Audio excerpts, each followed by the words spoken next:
ఈరోజు వీడియో మీకు మీ కుటుంబ సభ్యులకి శ్రీరామనవమి శుభాకాంక్షలు. మార్నింగే లెగిచ్చానండి, పని అవ్వలేదు నాకైతే. మా ఆయన గారు వచ్చి పువ్వులు పెట్టేసి మంచిగా అగరబత్తి వెలిగించేశారు. పానకం చేసిస్తే దేవుడికి పానకం అనేది పెట్టేసుకొని దండం పెట్టేసుకున్నారు. నేనైతే మా ఇంట్లో పానకం ఎలా ప్రిపేర్ చేశాను ఏంటి అన్నది మీతో అయితే షేర్ చేసేసుకుంటాను. వీడియో అయితే ఎక్కడ స్కిప్ చేయకుండా చూసేయండి. అలానే ఫస్ట్ టైం మన వీడియోస్ చూసినట్లయితే సబ్స్క్రైబ్ మై ఛానల్. ముందు నేను ఒక గిన్నె తీసుకున్నానండి. ఇందులో 1.5 లీటర్ అయితే వేసుకున్నాను అనమాట. వాటరు పక్క కొలతతో తీసుకున్నాను.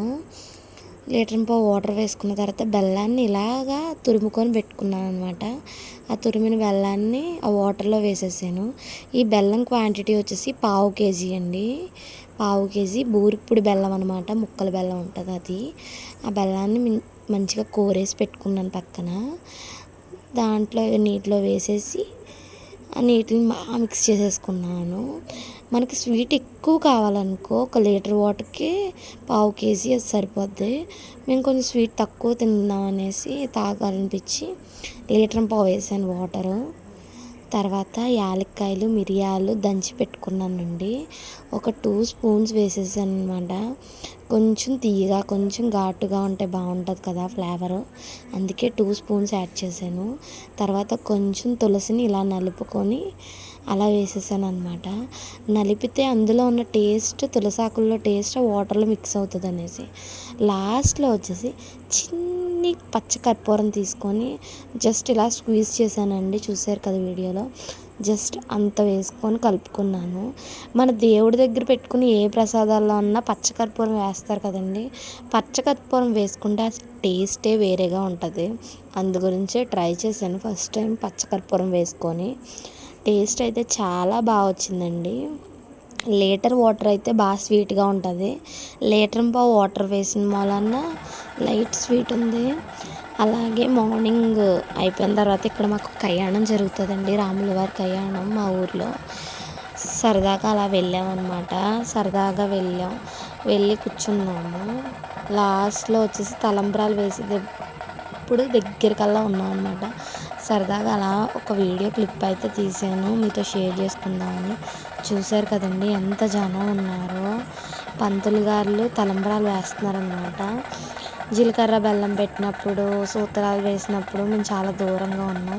వీడియోస్ అయితే తీయడం అవ్వలేదండి. ఈ తలంబ్రాలు వేసినప్పుడు మాత్రం వీడియోస్ తీయగలిగాం అన్నమాట. అలాగే పీటల మీద దంపతులు కూర్చుంటారు కదండి, వాళ్ళతో కూడా ఒకసారి శతకోపం మీద స్వామివారి పాదాలు ఉంటాయి కదా, ఆ పాదాలకి వేయించారనమాట.